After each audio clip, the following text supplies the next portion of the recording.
Picture this. You have got a brilliant idea for a product. You spend months, maybe years, perfecting it in secret. You pour your heart, soul, and savings into building something amazing. Finally, launch day arrives and crickets. Nobody wants it. Sound familiar? Here's the shocking truth. Most startups fail not because they could not build a product, but because they built something nobody wanted. What if I told you there's a better way? A method that can dramatically increase your chances of success. Whether you are launching a tech startup in Silicon Valley or opening a local business in your hometown. Welcome to our summary of The Lean Startup by Eric Ries, a book that's revolutionized how entrepreneurs around the world think about building businesses. This is not just another business theory book. It's a practical methodology for creating successful ventures using continuous innovation, rapid learning, and here's the key: minimal waste. Eric Ries is not some ivory tower academic. He's been in the trenches as a tech entrepreneur who experienced both spectacular failures and successes. Ries developed these principles the hard way through real-world experience building and scaling startups in Silicon Valley. But here's what makes his approach special. It works whether you're building a mobile app or starting a food truck. By the end of our time together, you will understand how to systematically reduce your risk of failure by applying scientific thinking to entrepreneurship. You will learn to test ideas quickly, fail fast and cheap, and build something people actually want. Ready? Let's dive in. Part 1. What is a lean startup? Let me tell you about Maria, a talented graphic designer from Mexico City. She had an idea for a custom wedding invitation app. The traditional approach?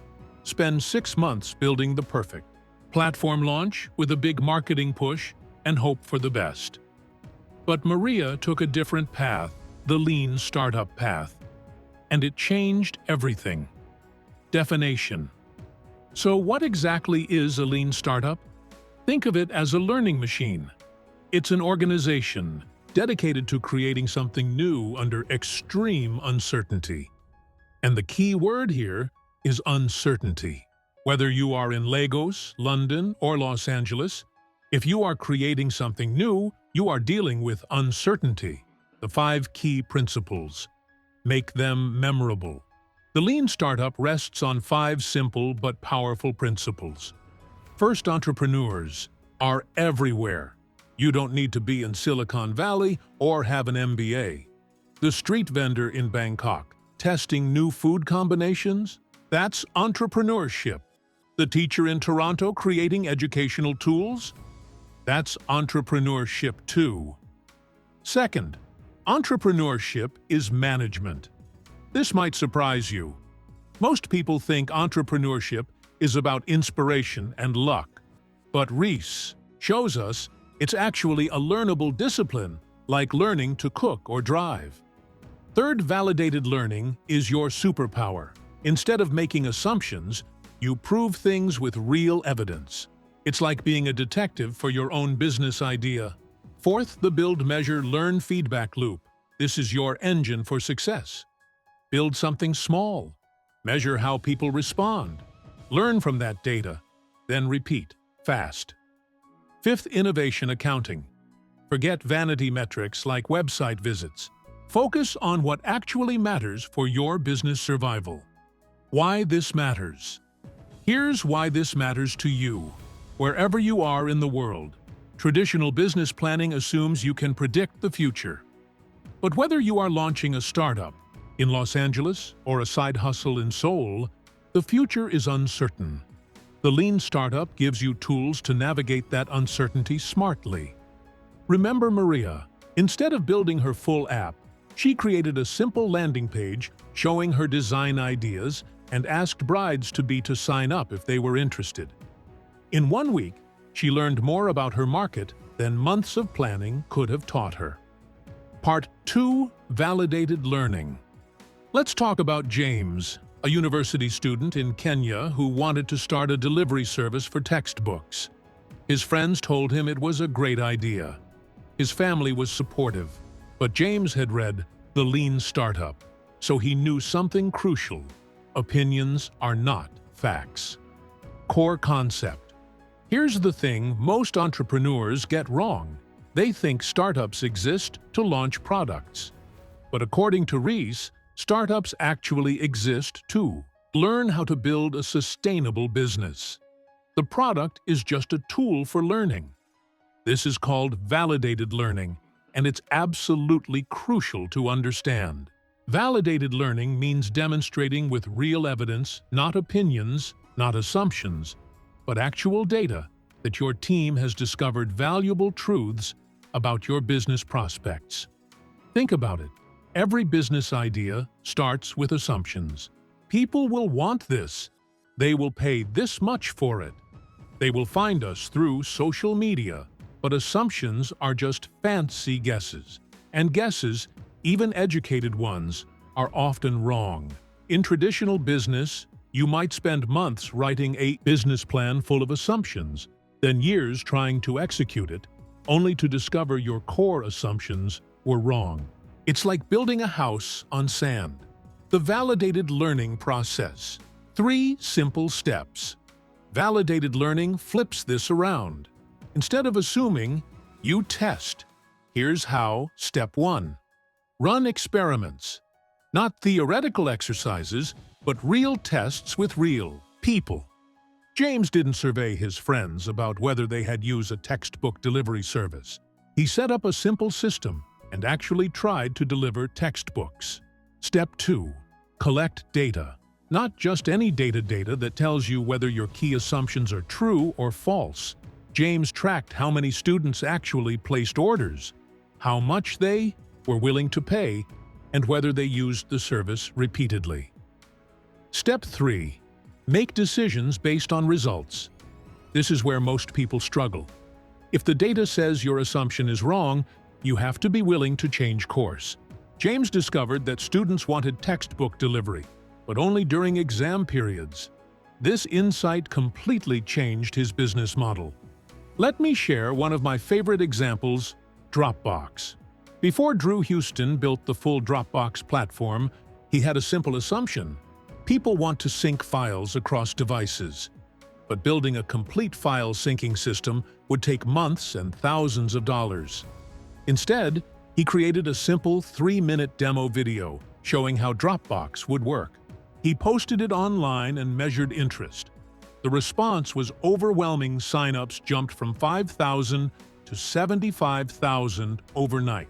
That video, which cost almost nothing to make, validated his core assumption before he built anything complex. Whether you are in Los Angeles or London, the principle is the same. Before you invest serious time and money, prove there's real demand. Your customers will tell you what they want, but only if you ask them in the right way. And the right way isn't surveys or focus groups. It's putting something real in front of them and seeing what they actually do. Part 3. The Build Measure. Learn feedback.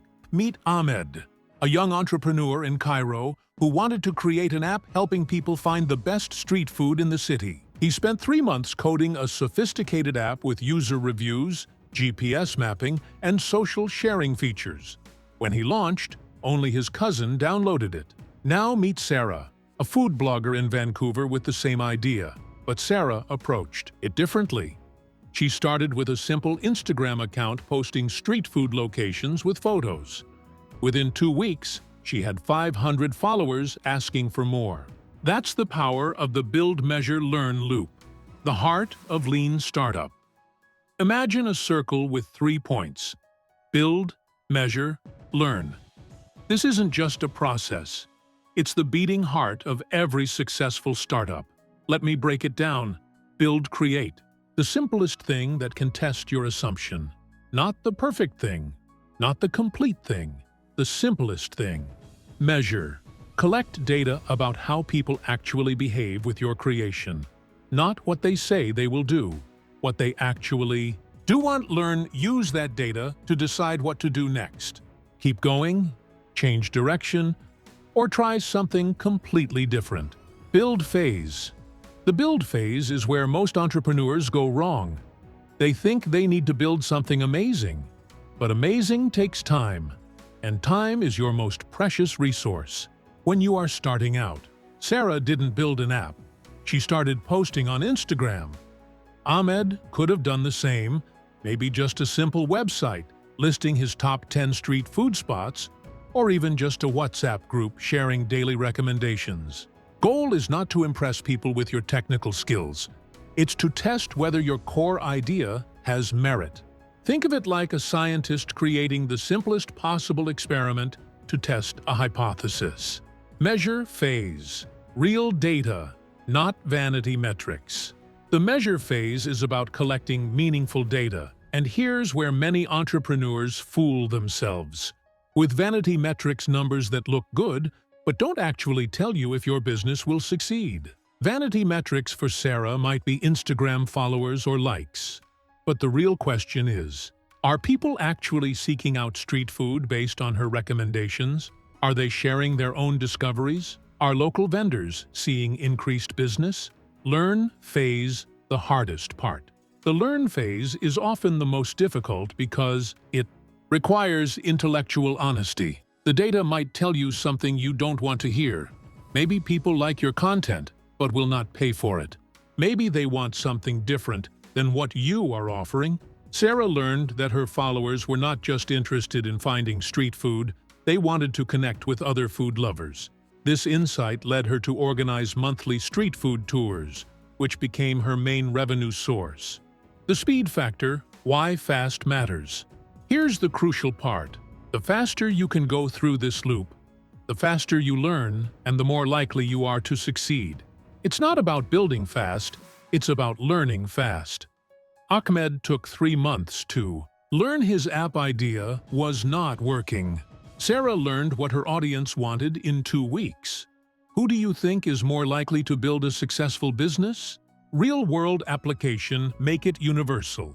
This applies whether you are building a tech startup or opening a local service business. Want to start a tutoring service? Don't rent an office and hire teachers first. Start by tutoring 1 student and see what works. Planning a food delivery service?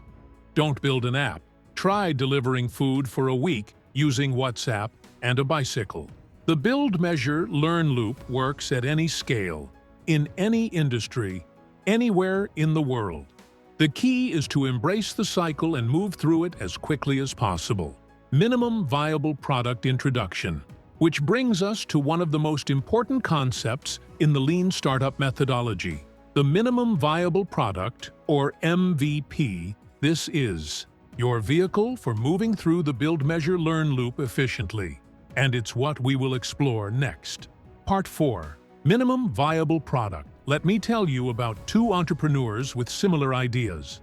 David in Singapore spent 8 months building a perfect fitness app with workout videos, meal plans, progress tracking, and social features. When he launched, he got 50 downloads in the first month. Lisa in London took a different approach. She created a simple landing page offering to send 1 workout tip via email each day. Within a month, she had 500 people signed up and paying $5 per month. The difference? Lisa built an MVP, David built what he thought was perfect. Definition. So what exactly is a minimum viable product? It's the simplest version of your product that allows you to start the learning process. Let me repeat that because it's crucial. It's not about building less. It's about learning more, faster. Think of an MVP like a prototype key. You don't need to forge the perfect key made of the finest materials. You need the simplest key that can test whether it opens the lock you're trying to open. The real purpose. Learning, not launching. Here's where most people get confused. They think an MVP is about launching a product with fewer features. That's not it at all. An MVP is about testing your most important assumption with the least amount of work. Lisa's assumption was, busy professionals want simple, daily fitness guidance they can pay for. Her MVP, a daily email, tested this assumption perfectly. David's assumption was similar, but he couldn't test it until he'd built an entire app. Let me share some famous MVP stories that might surprise you. Zappos. Before building an online shoe empire, founder Nick Swinmurn wanted to test whether people would buy shoes online. His MVP. He took photos of shoes from local stores, posted them on a simple website, and when someone ordered, he'd buy the shoes from the store and ship them himself. Zero inventory, maximum learning. Buffer. Joel Gascoigne wanted to build a social media scheduling tool, but first, he created a simple landing page describing the service with a plans and pricing button. When people clicked it, they saw a message. You caught us before we're ready. Leave your email, and we will let you know when we launch. That simple page validated demand before he wrote a single line of code. Airbnb. The founders started by renting out air mattresses in their apartment during a design conference. No app, no website features, just air mattresses and breakfast. That's it. Common mistakes. Help them avoid pitfalls. The biggest mistake entrepreneurs make is confusing minimum viable with minimum quality. Your MVP should still solve a real problem. Well, it just shouldn't solve every problem at once. Another mistake is perfectionism. I have met entrepreneurs who spend months building their MVP because they want it to be impressive. But impressive isn't the goal, learning is the goal. And here's a mistake that's particularly common: building an MVP and then not measuring anything. Remember, the VP in MVP stands for Viable. Can this approach actually build a business? If you're not measuring that, you are just building a prototype. Making it practical. Your next steps. So how do you apply this? Whatever your business idea, ask yourself, what's the smallest thing I can create to test whether people actually want this? If you are thinking about a restaurant, maybe it's selling your signature dish at a local market for a month. If you're considering a consulting service, maybe it's offering free advice on social media to see if people engage.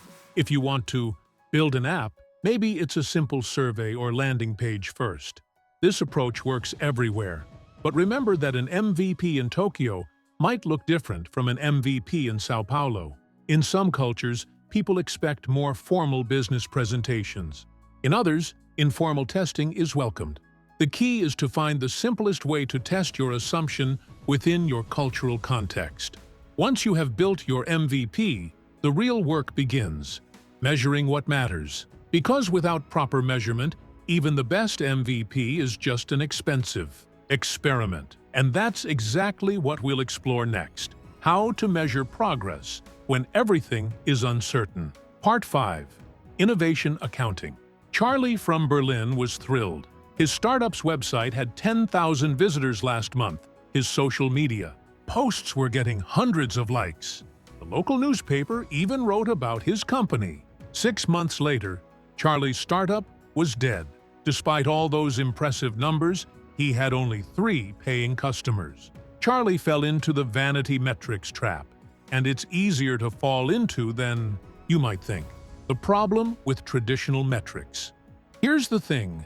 Most of the metrics we use to measure success are completely useless for startups. Website visits, social media followers, app downloads, email subscribers. These numbers can make you feel good, but they don't tell you if you are building a sustainable business. It's like judging a restaurant's success by how many people walk past it, rather than how many people actually buy food. You might have thousands of people walking by, but if none of them are buying, you are not building a business. What is innovation accounting? Innovation accounting is Eric Ries's solution to this problem. It's a way to measure progress when you're creating something new under uncertainty. Instead of traditional financial metrics, you focus on learning metrics. Think of it as creating a dashboard for your learning journey. Just like a car's dashboard tells you speed, fuel level, and engine temperature, innovation accounting tells you if you're making real progress toward a sustainable business. The 3 steps simple framework. Innovation accounting works in 3 steps. Step 1. Establish a baseline. This means measuring how your MVP performs right now. Not how you hope it will perform, but how it actually performs today. When Rajesh launched his tutoring marketplace, only 2% of visitors signed up, and only 10% of those actually booked a session. Step 2. Tune the engine. This means making small improvements and measuring if they work. Charlie tried different headlines, simplified his sign-up process, and added customer testimonials. After each change, he measured the impact. Step 3. Pivot or persevere. After several rounds of tuning, you ask, are we making meaningful progress toward our business goals? If yes, persevere. If no, it might be time to pivot. Actionable metrics versus vanity metrics. The key is focusing on actionable metrics numbers that tie directly to your business model and help you make decisions. For Charlie, actionable metrics were conversion rate from visitor to sign-up, conversion rate from sign-up to first booking, percentage of customers who book again, and average revenue per customer. Vanity metrics were total website visitors, social media followers, and press mentions. These numbers felt good, but didn't predict business success. Example: let's say you are starting a food delivery service in your city. Vanity metrics might be app downloads or social media likes, but actionable metrics would be percentage of app downloads that place an order, average order value, percentage of customers who order again within 30 days, and delivery time accuracy. These metrics tell you if you are building something sustainable. If 1,000 people download your app but only 10 place orders, you have a marketing problem, not a scaling opportunity. The learning dashboard. Think of innovation accounting as creating a learning dashboard. Every startup should track 3 types of metrics. Learning metrics.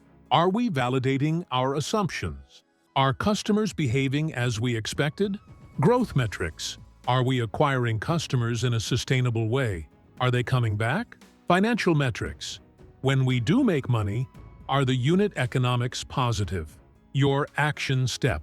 Whatever business you're considering, identify your actionable metrics early. Don't wait until you have a real business to start measuring. Start measuring from day 1 of your MVP. And remember, it's better to have 3 metrics you understand deeply than 30 metrics you check occasionally. Focus on what really matters for your specific business model. Once you have real data from innovation accounting, you face the entrepreneur's most important decision. Do you keep going with your current approach, or do you change direction? This decision, pivot or persevere, can make the difference between success and failure. And that's exactly what we'll explore next. Part 6. Pivot or persevere. In 2004, a podcasting company called Audio was struggling. Apple had just launched iTunes with podcast support, and their core product was becoming obsolete. The team was frustrated, unsure what to do next. But instead of giving up, they asked themselves a crucial question. What have we learned about our users that we hadn't expected? They noticed employees were using an internal tool to share short updates with each other constantly. That internal tool became Twitter. Sometimes the best thing you can do for your startup is change direction entirely. Sometimes the best thing you can do for your startup is change direction entirely. The hardest decision in entrepreneurship. Here's a truth that might make you uncomfortable. Most startup ideas don't work in their original form. The question isn't whether you'll need to change course. It's whether you will have the wisdom to recognize when change is needed and the courage to act on it. This decision point, pivot or persevere, is where many entrepreneurs get stuck. It's emotionally difficult because it means admitting your original vision might be wrong, but it's also where the biggest opportunities often lie. Defining pivot versus persevere. Let's be clear about what these terms mean. Persevere means you are making meaningful progress toward your vision. Your metrics are improving. Customer feedback is positive. and you can see a clear path to a sustainable cheapness. Keep going, but keep measuring. Pivot means you are not making enough progress with your current approach, but you have learned something valuable that suggests a different direction. You're not giving up. You are adapting intelligently based on evidence. Types of pivots. Real options. There is not just one type of pivot. Ries identifies several types. And understanding them can help you see options you might miss. Customer segment. Pivot. Your product works, but for different people than you expected. Maybe your business expense tracking app is perfect for freelancers, not big companies. Problem pivot. Your target customers have a real problem, but it's different from what you thought. Your food delivery service discovers people don't want faster delivery. They want more reliable delivery. Solution pivot.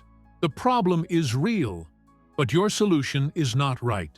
Your language learning app isn't working, but live conversation practice sessions are incredibly popular. Platform pivot. Changing from an app to a website, or from a product to a service. Maybe your meditation app works better as in-person classes. Revenue model pivot. Changing how you make money. Your free photo editing tool is not generating ad revenue, but professional photographers will pay for premium features. Famous pivot success stories. Let me share some pivot stories that might inspire you. Slack started as a gaming company. When their game was not working, they noticed their internal communication tool was incredibly effective. They pivoted to become one of the world's most successful workplace communication platforms. Instagram began as Bourbon, a check-in app like Foursquare with photo-sharing features. When they realized users only cared about the photo-sharing part, they stripped away everything else and became Instagram. YouTube was originally a video dating site called Tune-in-Hook. When people started uploading random videos instead of dating profiles, the founders pivoted to become the video platform we know today. The pivot. Persevere meeting, making it practical. Ries suggests having regular pivot or persevere meetings. Whether you are working alone or with a team, set aside time monthly to honestly evaluate your progress. Are your key metrics improving significantly? Are customers responding positively to changes you make? Can you see a clear path to sustainability? What have you learned that surprised you? If you are consistently answering no to the first 3 questions, but yes to the 4th, it might be time to pivot. Overcoming pivot resistance. The emotional challenge. The hardest part about pivoting is not the technical challenge. It's the emotional one. You have told friends and family about your original idea.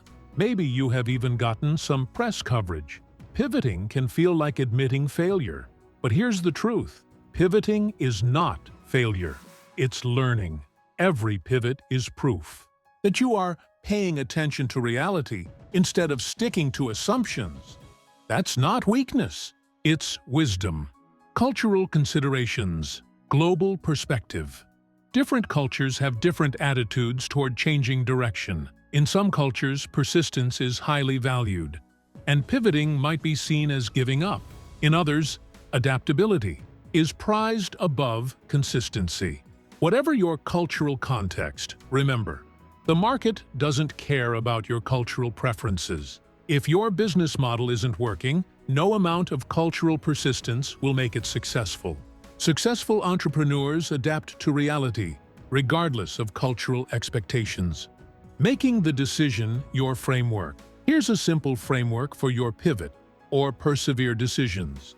If your core metrics are improving steadily and you can see a path to sustainability, persevere.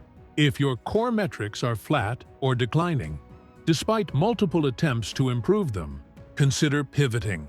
If you've discovered something unexpected about your customers that suggests a completely different opportunity, strongly consider pivoting. Remember, the goal isn't to stick to your original plan. It's to build a successful, sustainable business. Sometimes that means changing course entirely. Part 7. Lean Thinking and Startup. When Satya Nadella became CEO of Microsoft in 2014, he inherited a company known for perfectionist, hierarchical culture. Engineers would spend years perfecting products before releasing them. Mistakes were punished, not celebrated. Nadella introduced lean startup principles to one of the world's largest companies. Today, Microsoft releases software updates weekly, runs thousands of small experiments, and celebrates intelligent failures. The result? Microsoft's value has increased by over 500% since 2014. This is not just about startups. It's about a completely different way of thinking about innovation and business. The philosophy behind lean more than just methods. The lean startup is not just a set of tools, it's a fundamental shift in how we think about creating value. At its core, it's about eliminating waste, maximizing learning, and empowering people to make smart decisions quickly. Traditional business thinking says, plan extensively, execute perfectly, avoid mistakes. Lean thinking says, learn rapidly, adapt continuously, fail intelligently, eliminate waste. But what counts as waste? In traditional manufacturing, waste is obvious. Unused materials, defective products, unnecessary motion. But what's waste in a startup? Time waste, building features nobody wants. Sarah spent 3 months adding a social sharing feature to her food app that less than 1% of users ever tried. Energy waste, pursuing the wrong customers. Ahmed spent weeks trying to convince students to use his textbook service when working professionals were already asking for it. Attention waste, focusing on vanity metrics instead of actionable ones. Priya celebrated her app's download numbers, while ignoring that 90% of users never opened it twice. Maximize value creation, focus on what matters. Lean Startup teaches us to focus obsessively on creating value for customers. Not value as we define it, but value as customers actually experience it. This means spending more time talking to customers and less time in conference rooms. More time testing ideas and less time perfecting presentations. More time measuring real behavior and less time analyzing theoretical scenarios. Build empowered teams, the cultural component. One of the most powerful aspects of lean startup culture is how it empowers teams. Instead of waiting for management, approval. For every decision, team members are encouraged to run experiments, test assumptions, and adapt based on results. This requires a fundamental trust. Trust that your team will make good decisions when given good information. Trust that small failures are learning opportunities, not career killers. Trust that customer feedback is more valuable than internal opinions. Speed as a competitive advantage. In the lean startup world, speed is not about rushing, it's about learning faster than your competition. The team that can test ideas, get feedback, and adapt most quickly has a massive advantage. This is particularly important in today's global economy. Whether you are in Berlin or Mexico City, you are competing with entrepreneurs worldwide. The ability to learn and adapt quickly can be your greatest competitive advantage. Lean beyond startups, big company. Applications. Some of the most impressive lean startup success stories come from large established companies. General Electric uses lean startup methods to develop new products. Instead of spending years on research and development, they build MVPs and test them with real customers. Intuit requires all product teams to run experiments before implementing new features. They've discovered that most of their great ideas don't actually improve customer outcomes. Government programs around the world now use lean principles. The UK government. Digital service transformed how citizens interact with government by testing and iterating on digital services, creating psychological safety. The foundation for lean startup culture to work. People need to feel safe admitting when something is not working. This requires what researchers call psychological safety. The belief that you can speak up, ask questions, and admit mistakes without being punished. In traditional corporate culture, admitting your project is not working can be career suicide. In lean culture, admitting your project is not working, and pivoting based on evidence is exactly what you're supposed to do. Global applications, cultural adaptations. Lean startup principles work everywhere, but they might look different in different cultures. In hierarchical cultures, you might need more formal processes for sharing experimental results with leadership.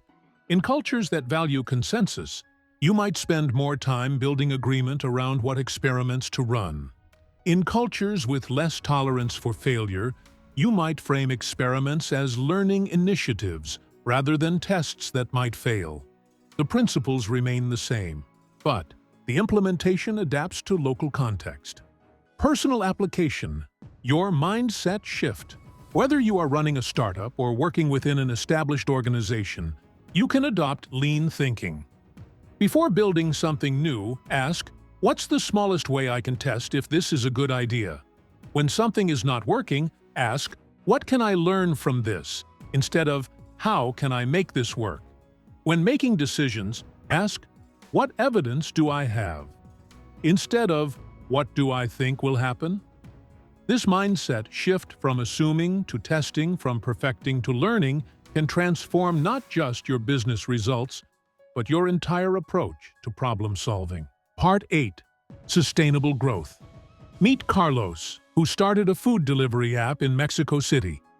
In his first month, he gained 1,000 users by offering free delivery to everyone. Month 2, 2,000 users with half-price meals. By month 3, he had 5,000 users and was burning through his savings at an alarming rate. Carlos was growing fast, but he was not growing sustainably. The moment he stopped subsidizing orders, 90% of his customers, it disappeared. He learned a painful lesson. Not all growth is good growth. The difference between growth and sustainable growth. Here's something that might surprise you. Rapid growth can actually kill your startup faster than slow growth. The key is not growing as fast as possible, it's growing sustainably. Sustainable growth means new customers come from the actions of past customers. They are not just one-time buyers attracted by discounts, they are genuine advocates who bring others to your business through their behavior. The 4 engines of sustainable growth. Eric Ries identifies 4 engines that drive sustainable growth. Understanding these can help you focus your efforts on growth that actually builds a lasting business. Engine 1. Viral growth, the power of sharing. Viral growth happens when your existing customers naturally bring in new customers as a side effect of using your product. WhatsApp is a perfect example. To use WhatsApp, you need to invite your friends.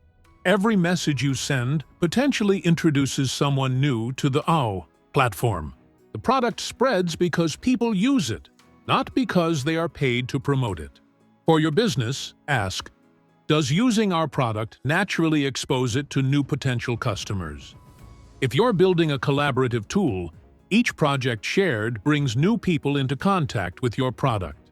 If you are running a food delivery service, maybe satisfied customers share photos of their meals on social media. Engine 2. Sticky growth. The retention. Focus. Sticky growth is about keeping customers so happy that they rarely leave and gradually growing through word of mouth and referrals from these loyal customers. Netflix masters sticky growth. Their recommendation engine keeps you engaged. They continuously add content you want to watch, and satisfied customers naturally recommend shows to friends. Their monthly churn rate is incredibly low because the service becomes more valuable the longer you use it. For your business, are customers more likely to stay with you over time or leave? What makes your service become more valuable as people use it longer? Engine 3. Paid growth. The economics. Gamel paid growth works when you can acquire customers for less than they are worth to your business over time. This sounds simple, but it's surprisingly difficult to get right. If it costs you $50 to acquire a customer through advertising, but that customer only pays you $30 total, you are losing money on growth. However, if that customer pays you $200 over 2 years, you have got a sustainable paid growth model. Shopify understands this perfectly. They might spend significantly to acquire a new merchant, but successful merchants stay for years and pay monthly fees, making the initial acquisition cost worthwhile. Engine 4. Referral growth. Incentivized. Sharing referral growth happens when you actively incentivize existing customers to bring in new ones. This is different from viral growth because it's intentional and usually involves rewards. Dropbox's referral program is legendary. They gave existing users extra storage space for every friend who signed up. Both the referrer and the new user benefited, creating a powerful growth loop that helped Dropbox grow from 100,000 to 4 million users in just 15 months. Uber uses referral growth extensively. Both the person who refers and the new rider get credit toward future rides. This turns satisfied customers into active recruiters. Growth must be measured and scalable. Engineering success. Here's what separates successful startups from failed ones. Lean startups don't just chase growth, they engineer it. They understand that sustainable growth is not about luck or viral moments, it's about building systems that consistently bring in new customers. Think about it like this. Would you rather have 1,000 new customers this month who disappear next month, or 100 new customers this month who stay for years and each bring one friend? The second option builds a real business. The key question that changes everything. Every entrepreneur should ask themselves this question regularly. Are customers coming back, and are they bringing others with them? If the answer to both questions is yes, you are building sustainable growth. If customers are not coming back, you have a retention problem. If they are not bringing others, you might have a product that people tolerate but don't love. Your growth strategy. Whatever business you are building, identify which growth engine makes most sense for you. If you are building something people naturally share or collaborate on, focus on viral growth.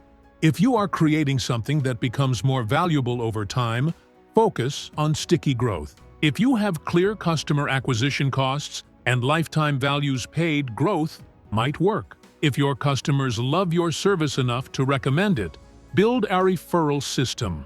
Conclusion: we have covered a lot of ground together, from validated learning to sustainable growth. But let me bring this all back to 3 simple principles that can transform how you approach any new venture. First, don't guess test. Every assumption you make about your customers, your market, or your product is just a hypothesis waiting to be proven or disproven. The most successful entrepreneurs are the ones who test their assumptions quickly and cheaply, rather than betting everything on untested beliefs. Second, don't perfect launch. Your first version does not need to be perfect. It needs to be educational. Launch something simple that teaches you what your customers actually want, then improve based on real feedback rather than imagined preferences. Third, don't build blindly, learn rapidly. Every day you spend building without learning from real customers is a day you might be moving in the wrong direction. Speed of learning matters more than speed of building. Reduce risk by testing ideas before fully committing to them. Instead of betting your life savings on an untested concept, you can validate your idea with minimal investment. Adapt quickly when you discover your original assumptions were wrong. Pivoting is not failure, it's intelligent adaptation based on evidence. Build what customers actually want rather than what you think they want. This single shift can mean the difference between a failed startup and a thriving business. The deeper truth about entrepreneurship. Here's the final insight I want to leave you with. Entrepreneurship is not about luck or genius. It's about consistent, validated learning, The entrepreneurs who succeed are not necessarily the smartest or the most creative. They are the ones who learn fastest from their mistakes, adapt most quickly to new information, and stay closest to their customers' real needs. In a world of uncertainty, and let's face it, uncertainty is the only constant in today's global economy. Lean is your competitive advantage. While others are guessing, you are testing. While others are perfecting, you are learning. While others are building blindly, you are building intelligently. So here's my challenge to you. Whether you are launching a new business or working on a side project, whether you are in corporate innovation or considering freelancing, think lean, build smart, and start learning from your customers today. You don't need to quit your job or raise millions of dollars to start applying these principles. You can begin with your next project, your next idea, your next assumption about what people want. Start small, test quickly, and let your customers guide you toward building something they truly need. Because in the end, that's what all successful businesses have in common. They solve real problems for real people in ways that create real value. The lean startup is not just a business methodology, it's a mindset that can help you navigate uncertainty and build something meaningful, no matter where you are in the world or what industry you're in. Now go out there and start learning. Your customers are waiting to teach you exactly what they need. You just have to be willing to listen. Thank you for joining me for this exploration of the lean startup. Remember, the best time to plant a tree was 20 years ago. The second best time is now. Your entrepreneurial journey starts with your very next conversation with a potential customer. If you found this valuable, give it a like, share it with someone who needs to hear it, and subscribe for more summaries.